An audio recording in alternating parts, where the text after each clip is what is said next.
मैं आपको विश्वास दिलाने के लिए मत्ती का 4:10 पढ़ता हूं और आपको विश्वास होगा कि जब यीशु मसीह का उपवास खत्म हुआ और वहां पर लिखा उसके 4 के में पढ़ रहा था, मुझे बड़ा अच्छा लगा कि 11वें में देखो क्या लिखा, हाँ लास्ट में, तब शैतान उसके पास से चला गया। हाँ और देखो हाँ। स्वर्गदूत आकर उसकी सेवा करने लगे। कौन आगे सेवा करने लगे? स्वर्गदूत। कब? जब उपवास खत्म हुआ। इसका मतलब कि जब आपने शुरू किया है तो शैतान आपका पीछा कर रहा है, लेकिन जब आपने खत्म किया है तो स्वर्गदूत आपका पीछा कर रहा है। चर्च आज आपकी स्ट्रगल खत्म होने वाली है, आपको तैयार रहना है, आपको करना है। इसका मतलब यहां पर कि आपने शुरुआत तो अच्छी की है, लेकिन एंड आपका कैसा है? एंड आपने नहीं की। बहुत लोग सुबह उठकर प्रार्थना तो करते हैं, लेकिन बिस्तर पर जाने से वो कह रहा है एंड अच्छा नहीं करते, प्रार्थना नहीं करते, इसलिए रात को भूतड़िया उनके सपने में चंडा मार दिया उन्होंने आगे कह चल। और राती फिर उठ के आंदे ने कहते ने पादरी साहब आज ना भूतड़ी ने मैंने चंड मारी। मैं कहा चंड क्या? मैं कहा चंडा भी मारेगा वो, चंडा भी मारेगा वो। अरे जब तू रात को बिस्तर पर सोने से पहले प्रार्थना नहीं करता, अरे परमेश्वर को अपनी आत्मा को देकर नहीं जाता कि परमेश्वर मैं सोने के लिए जा रहा हूं, मेरी आत्मा को संभाल कर रखना, मुझे भी जिंदा रहना है, परमेश्वर मेरे आसपास कोई शैतान ना आए, तो कैसे आएगा? यहां पर यीशु मसीह फास्टिंग में बोल रहा था। फास्टिंग में यह नहीं होता कि आप सब फास्टिंग रहो। कुछ लोग करते हैं फास्टिंग बस खाना नहीं खाना और चुपचाप बैठे रहना, बस परमेश्वर देख रहा है फास्टिंग कितनी है। वो फास्टिंग नहीं है, फास्टिंग प्रेयर। मैंने इसका विषय रखा है फास्टिंग प्रेयर। जब आपने फास्टिंग किया उसके अंदर प्रे करना है, अपनी बातों को रखना है परमेश्वर के सामने। एक बच्चा जब करा फास्टिंग करता है तो आपके फास्टिंग को करा परमेश्वर पसंद करता है, इसलिए करा शैतान जो है फास्टिंग को तोड़ना चाहता है। शैतान चाहता है करा ये फास्ट ना करें। शैतान आपकी बातों से नहीं डरता, वो उन लोगों से डरता है जो फास्ट करते हैं, वो आपके फास्टिंग से डरता है। शैतान घबरा जाता है फास्टिंग प्रेयर वाले लोगों से कि यार इसने फास्टिंग प्रेयर कर लिया, अब इसका क्या होगा? कहता है वो इसलिए तोड़ने की कोशिश करता है। अगर आप स्ट्रगल कर रहे हैं मकान बनाने के लिए, घर बनाने के लिए, लोन लेने के लिए, तो परमेश्वर कह रहा है मैं आपका स्ट्रगल खत्म करना आना चाहता हूं, लेकिन कह रहा है जब ये उपवास ही नहीं करते तो मैं इनका स्ट्रगल कैसे खत्म करूं? यहां पर यीशु मसीह कह रहा उपवास करके बैठ गया और शैतान उसके पीछे था। और जब आप उपवास कर रहे हो तो उसी समय शैतान पीछा कर रहा है, लेकिन जब आपको याद रखना, क्योंकि उसको पता है कि जब एक बच्चा एक दिन खाना नहीं खाता, 2 दिन खाना नहीं खाता, 3 दिन खाना नहीं खाता, चौथे दिन बाप बोलता है नहीं नहीं, कहता है कि मेरे बेटे ने 3 दिन खाना नहीं खाया। मां बोलती है अरे 4 दिन हो गए, अरे पुत्र ने खाना नहीं खाया, 5 दिन हो गए, तेरा की जा रहा है लालची। अरे लालची पति पता नहीं क्या क्या चौबे मारती है अपने पति को, बोलती है अरे दे देना, करे बोलती है इतना लालच क्यों कर रहा है, अरे बेटे ने मोटरसाइकिल मांग रहा है दिलवा देना, भूखा मर जाएगा। 7 दिन हो गए, अरे 8 दिन हो गए, 10 दिन हो गए, जब 11 दिन हो जाते हैं तो उसी समय क्या होता है? कह रहा उसी समय उसका बाप टूट जाता है, पिघल जाता है। अरे मेरा यीशु मसीह भी ऐसा ही है मेरे भाइयों। वो कह रहा है मेरा बेटा है, मेरी बेटी सुन, अपने दिल के दरवाजे को खोल। कह रहे कि अपने अंदर तैयारी कर आज। कह रहा है परमेश्वर अंदर आना चाहता है जब तू उपवास करता है। कह रहा है कि जब तू उपवास के अंदर कह रहा बेढंगे ढंग से नहीं, कह रहा सही तरीके से उपवास करता है, आज रात मेरा परमेश्वर आपसे बातें करने वाला है। आज रात आपका स्ट्रगल खत्म करने वाला है, आज रात आपकी जिंदगी में चमत्कार करने वाला है। और लेकिन उपवास खत्म होने तक परमेश्वर आने वाला है, उपवास में नहीं आने वाला, उपवास खत्म होने वाला है। याद रखो कुछ लोग उपवास को कह रहे उनके सक्सेसफुल इसलिए नहीं होते क्योंकि वो परमेश्वर को बोल के नहीं रखते उपवास। हमें परमेश्वर को बोल कर रखना है कि परमेश्वर मैं आज उपवास करने के लिए जा रहा हूं, और बताना नहीं है, गुप्त रखना है। हम पढ़ते जरा मत्ती 6 के 17-18 में देखो क्या लिखा वहां पर क्लियर लिखा, कह रहा है जैसा उपवास तुम रखते हो, कह रहा है वो फरीसी कपटी भी रखते थे, कह रहा है उनके उपवासों को मैं नहीं सुनता। लेकिन यहां पर पढ़े जब तुम उपवास करो तो कपटियों के समान तुम्हारे मुंह पर उदासी ना छाई रहे, क्योंकि वे अपना मुंह बनाए रहते हैं ताकि लोग उन्हें उपवासी जाने। सुनो यहां क्या लिखा करे कि ये फेस भी आपका इंटरेक्शन, अगर आपने फेस अपने ऐसा रख दिया, नींबू की तरह मुंह चढ़ा लिया और आपके हाँ साडा उपवास है आज ना, हाँ कह रहे क्या बात भाई साहब आप ऐसे कैसे हो, क्या हुआ, क्या प्रॉब्लम होगी है? कह रहे आज हमारा उपवास है ना। अरे मुंह से बता दिया। जब आप किसी के घर पे गए हो, मैं क्यों कह रहा हूं घर बैठकर उपवास रखो, अरे परमेश्वर जानता है 1 दिन का उपवास रख लो, छुट्टी लो, 1 दिन का उपवास रखो। अगर ज्यादा काम अड़ गया है 3 दिन का उपवास रखो, 3 दिन की छुट्टी ले लो। भाई साहब बहाने मारना बंद करो। यहां पर क्लियर कह रहा है, यहां पर उस बात के लिए कि परमेश्वर पिघल जाता है। कह रहा जो लोग फास्टिंग करते हैं, और यहां पर बताना चाहता है कह रहा है कि यहां पर कह रहा है कि गुप्त तरीके से उपवास रखना, लेकिन तुम्हारे फेस को परमेश्वर नोट कर रहा है। कहता है कि यहां पर लिखा क्या मुंह के बारे में क्या लिखा, मुंह पर उदासी ना छाई हाँ, उदासी ना छाई रहे। इसका मतलब कि आप जब उदास हो जाते हैं और उपवास करते हैं तो परमेश्वर उस उपवास को पसंद नहीं करता। कह रहा है कि आप लोगों को बता देते हैं कि मैंने उपवास किया हुआ है और उसी समय लोग पहचान लेते हैं, कहते हैं इसके सड़ा हुआ मुंह। अरे जब आप लोगों को कैसे पहचानते हैं? जब आपके घर में मामा आता है और आप उसी समय मामे कैसे कहते, फिर आ गया मामा, मासी आ जाती है, अच्छा खाली आती आ गई, केड़े भी नहीं लाई, तो आपके अंदर एक फेस से पता लग जाता है उनको कि यार ये हमारे से नाराज है, हमें घर में एंट्री कराने में खुश नहीं है। इसका मतलब आपने उपवास धक्के से रखा हुआ है, आपने उपवास जबरदस्ती रखा है कि यार हाँ मेरे को मेरा काम हल होएगा, अच्छा होएगा, मेरा बच्चा ठीक हो जाएगा, अच्छा मैं उपवास रखता हूं। भाई साहब, उपवास को परमेश्वर को खुश करने के लिए रखना है। अगर आप उपवास को परमेश्वर को खुश करने के लिए रख रहे हैं तो मैं कह रहा हूं कि आपको चेहरे पर स्माइल होनी चाहिए। पवित्र आत्मा कह रहा है कि आप दूसरे को पता ही ना लगे तेरे अंदर क्या दुख है, किस बात के लिए रख रहा है। शैतान अपने सिर को खजाएगा आज रात, बोलेगा यार क्या चक्कर है, ये बता ही नहीं रहा, ये उपवास क्यों रख रहा है। आपको नहीं बताना है। परमेश्वर का आत्मा कह रहा है, यहां पर क्लियर लिखा, जब 18 में पढ़ते कह रहा हाँ कैसे रखें उपवास, लिख लो। हाँ, ताकि लोग नहीं परंतु तेरा पिता जो गुप्त में है हाँ, तुझे उपवासी जाने। इस दशा में तेरा पिता जो गुप्त में कह रहा, यहां पर कह रहा जो तेरा पिता गुप्त में है, इसलिए तेरा उपवास गुप्त में होना चाहिए। आप समझ गए सीक्रेट? कहता है ये अगर आपने उपवास को कह रहा बता दिया, हेलो हाँ मैं भगवान आज नहीं आऊंगा, कि मैं पास्टर जी के नाल जा रहे हैं, मैं प्रेयर करने जा रहे हैं, फास्टिंग करने जा रहे हैं, बेकार हो गया। मेरी बात समझ रहे कि नहीं? बेकार हो गया, वो बताना ही नहीं। भाई साहब, मैं आपको बता रहा हूं कि जब भी मैं उपवास करता था, मेरी पत्नी उस दिन आलू के परोठे बना देती और गोभी के परोठे, और वो मुझे इतने अच्छे लगते थे। और मैं बार बार क्या करता, मैं पत्नी को डांटता, मैंने कहा तुझे शर्म नहीं आती? मैंने कहा तू आज ही बना देती है। मैंने कहा जब भी मैं उपवास करता हूं उसी समय तू गोभी के परोठे बना देती है। और मैं एक बार फिर मैंने अगले हफ्ते फिर मैंने सोचा चल यार, मैंने कहा मैं उपवास करूंगा, फिर पत्नी ने गोभी के परोठे बना दिए। और मैंने कहा तेरा दिमाग खराब है, मैंने कहा तू आज ही क्यों बनाती है? मेरी पत्नी बोली पहले ना अपना चार्ट लगाओ यहां पर। कह रहे दानियल ना अपना चार्ट लगा के रखता था। मेरी वाइफ बोलती है कि दानियल ना अपना चार्ट लगा के रखता था कि मैंने इतने टाइम प्रेयर करनी है, इतने टाइम मैंने ये करना है, इतने दिन में मैंने उपवास करना है। कह रहा तुम्हारा टाइम टेबल हो। कहता जब तुम्हारा टाइम टेबल नहीं, जब देखा उपवास कर लिया, जब देखा बैठ गए, जब देखा बैठ गए, जब देखा कर लिया। दानियल टाइम के अनुसार करता था। और आज बहुत सारे लोगों के साथ यही प्रॉब्लम है। कह रहा है कि वो कह रहा है कि उनके घर में जब आप बताओगे, कह रहा है कि आज क्या लोग बोलते हैं, बहुत शिकायत करते हैं, कहते हैं पादरी साहब, कह रहा है कि जब भी कोई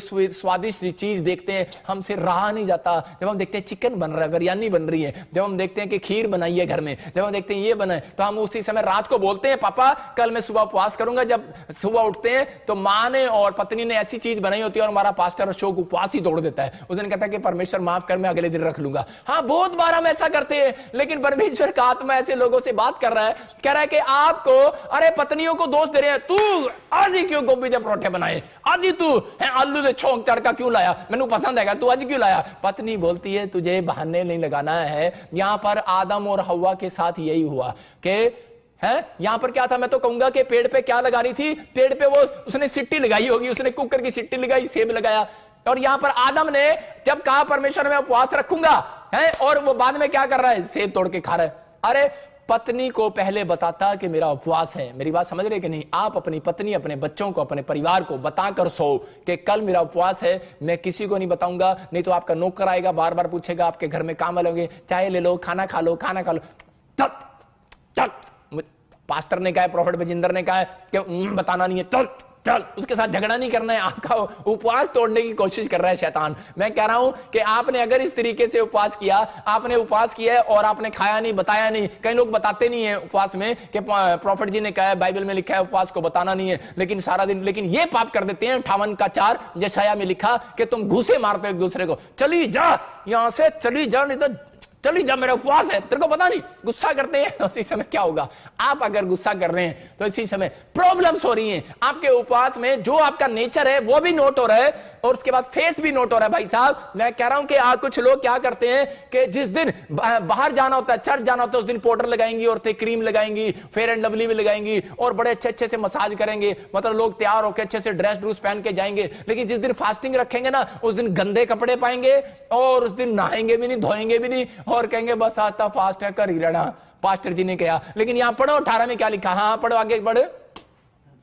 ताकि लोग नहीं परंतु तेरा पिता जो गुप्त में है, कह रहा यहां पर लिखा कह रहा है कि तू मुंह धो ले, कह रहा है इसका मतलब कह रहा है तू नहा नहीं सकता तो भाई साहब मुंह तो धो ले। परमेश्वर जानता है आपको कि आप सर्दी आती है तो आप उपवास नहीं रखते, सर्दियों में कहते हैं नहाना पड़ेगा। भाई साहब आजकल लोग ऐसा बोलते हैं। परमेश्वर बड़ा अच्छा है, उसने पहले से ही आपका जुगाड़ कर रखा। वो बोलता है कह रहा नहाने की जरूरत नहीं, कह रहा मुंह ही धो ले, कह रहा पर उपवास तो कर, कहता है मुंह धो ले, बहाने मत मार। यहां आदम की तरह बहाने मत मार। जब यीशु मसीह आया, परमेश्वर आया, बोलता है कह रहा तूने ये क्या किया, पेड़ से फल तोड़ के क्यों खाया, तू तो कह रहा था मेरा फास्टिंग है। मतलब मैं ऐसे कह रहा हूं कि और उसी समय वो बोलता है कह रहा तूने जो मुझे औरत दी थी इसने मेरे से पाप कराया है। इसका मतलब दोष लगा दिया अपनी पत्नी पर। आज बहुत बार क्या कर रहे हैं, और बाइबल बोलती है दोष नहीं लगाना। आप क्या कर रहे हैं, आपका टाइम टेबल हो, फास्टिंग जब आप करते हो तो आप पहले से नोट करो और आप पहले से बताओ कि भगवान और मेरे मां बाप अपने बच्चों को कल मेरा फास्टिंग है और कल मैं स्पेशल इस बात के लिए छुट्टी ले रहा हूं, मुझे डिस्टर्ब नहीं करना। कोई घर पे आए बोलो है नहीं, आत्मा में बोलो है नहीं, यह झूठ नहीं होता। याद रखना कि मैं परमेश्वर के साथ संबंध बना रहा हूं। नहीं तो आप जाओ और कहीं पर अकेले में एकांत में जाओ और उपवास करो। लेकिन आपको बता रहा हूं कि पवित्र आत्मा यही बातें आज आपके अंदर से कह रहा है, जब आपके अंदर आएंगी और जब आप उपवास करते हैं तो उसी समय शैतान ज्यादा आपको गुस्सा दिलाएगा और उसी समय ज्यादा आपको तंग करेगा, ज्यादा आपका उपवास तोड़ने की कोशिश करेगा। कब तक करेगा, जब तक आपने टाइम टेबल परमेश्वर को नोट कराया। अगर आपने परमेश्वर को टाइम टेबल नोट नहीं कराया, परमेश्वर आपके उपवास को पसंद नहीं करता। आपको परमेश्वर को उपवास बोल के रखना है कि परमेश्वर मैं आज इस दिन फ्राइडे छुट्टी लूंगी और फ्राइडे को उपवास करूंगी, या फिर मैं मंगलवार को छुट्टी लूंगा। लेकिन टाइम भी बताना पड़ेगा भाई साहब कि मैं सुबह से लेकर 5 बजे तक रखूंगा। आप कौन सा उपवास रख रहे हो कि 5 बज गए तो चल 5 बजे तक हो गया, अच्छा 8 बज गए तो चल 8 बजे तक उपवास हो गया, 12 बज गए तो अच्छा 12 बजे तक हो गया। कई लोग सोते रहते हैं सुबह तक 2 बजे तक और फिर वो उठते हैं बोलते हैं परमेश्वर हाँ 4 बजे तक ही था, 2 बजे तक तो सो लिए और 2 घंटे में सारा काम हो गया। परमेश्वर ऐसे उपवास पसंद नहीं करता। लिखा ऐसे उपवास 58:4 में कि मैं उसको पसंद नहीं करता और वो मेरे पास नहीं पहुंचते। इसका मतलब आपका स्ट्रगल आज भी लंबा हो रहा है। आप स्ट्रगल को बढ़ाओ नहीं मेरे भाइयों, आपका स्ट्रगल आज रात खत्म होने वाला है यीशु मसीह के नाम में। मैं कह रहा हूं आपको उपवास इस तरीके से करना है। मैं कह रहा हूं गारंटी दे रहा हूं मैं आपको, जो स्ट्रगल आप 3 महीने हो गए आपको करते हुए, मैं कह रहा हूं कि वो स्ट्रगल सिर्फ 7 दिन के अंदर खत्म होने वाला है। और ऐसे लोगों को मैं देख रहा हूं जो लोग ऑनलाइन चर्च अटेंड कर रहे हैं और ये फैसला ले रहे हैं, डिसीजन ले रहे हैं कि अपने आप को प्रिपरेशन कर रहे हैं। 3 काम करना है कि पहला प्रिपरेशन और दूसरा स्पिरिचुअली हो जाना, उपवास में ज्यादातर पश्चाताप करना, अपनी पुराने पापों के लिए माफी मांगना, पुरखों के अपने परिवार के, कहता ये काम करना है, स्पिरिचुअली हो जाना। कह रहा तीसरा आपको कह रहा है कि फेथ करना है कि परमेश्वर मुझे इस उपवास के बाद रिजल्ट देने वाला है। जब आपका आखिरी उपवास होगा, इसका मतलब या तो आपने 3 उपवास रखे हैं, या आपने 11 रखे हैं, या आपने 7 रखे हैं, या आपने 21 रखे हैं, आपने 40 रखे हैं, तो आपने जैसे ही आपके 40वां उपवास होगा तो परमेश्वर आखिर में आपको रिजल्ट देगा। मैं आपको एक बात बता रहा हूं, गवाही दे रहा हूं कि मेरे ऊपर एक बार कर्जा हो गया, लाखों रुपए का कर्जा हो गया और मैं इतने कर्जे में आ गया कि मेरे परिवार के लोगों ने भी मुझे घर से निकाल दिया। लेकिन जब मैं प्रभु में आया और उस समय मैंने फास्टिंग किया, पवित्र आत्मा ने मुझे कहा कि तू 40 दिन की फास्टिंग कर, और मैंने 40 दिन की फास्टिंग किया। मेरे को बड़ी मुसीबतें आई, मैंने 1 से 10 दिन, 20 दिन, 30 दिन, लेकिन उस समय पर मैंने उस व्यक्ति को पैसे देने थे, नहीं तो मेरे ऊपर कोर्ट केस हो जाना था। और जब मैंने 40 दिन मैंने उपवास, मेरा जब 40वां उपवास था, मैं उसी समय रो रहा था और परमेश्वर के सामने कह रहा था। मैंने एक कमरा किराए पर लिया हुआ था और मैं वहां बैठ गया और मैं उसी समय उस घर में बैठ गया और मैंने किसी को नहीं बताया, स्विच ऑफ। और मैं 40 दिन मैंने हार्ड फास्टिंग किया, सिर्फ मैंने पानी का उपवास रखा, मैं सिर्फ पानी पीता था और 40 दिन प्रेयर करता था। प्रेयर मेरी सिर्फ प्रेयर यही थी कि परमेश्वर पूरी दुनिया के लोगों को बचा ले, या तो मुझे बिजनेसमैन बना दे, ऐसा बिजनेसमैन कि नंबर 1 बिजनेसमैन, या फिर नंबर 1 पादरी बना दे। 2 में से एक काम कर दे। अगर सेवा लेनी है तो सेवा ले, अगर कोई बिजनेसमैन बनाना है तो बिजनेसमैन बना दे। लेकिन परमेश्वर ये अदर में ना लटका मेरे को नहीं लटकना। आज मैंने कहा पैसा है, कल नहीं है, आज ये हो रहा है, वो हो रहा है। मैंने कहा परमेश्वर कभी ये बीमारी आ रही है, कभी समस्या आ रही है। मैंने परमेश्वर से बैठकर प्रार्थना किया कि परमेश्वर अगर तू मेरा ये कर्जा उतार दे तो मैं तेरी सेवा करूंगा, मैं परमेश्वर सब कुछ छोड़ दूंगा।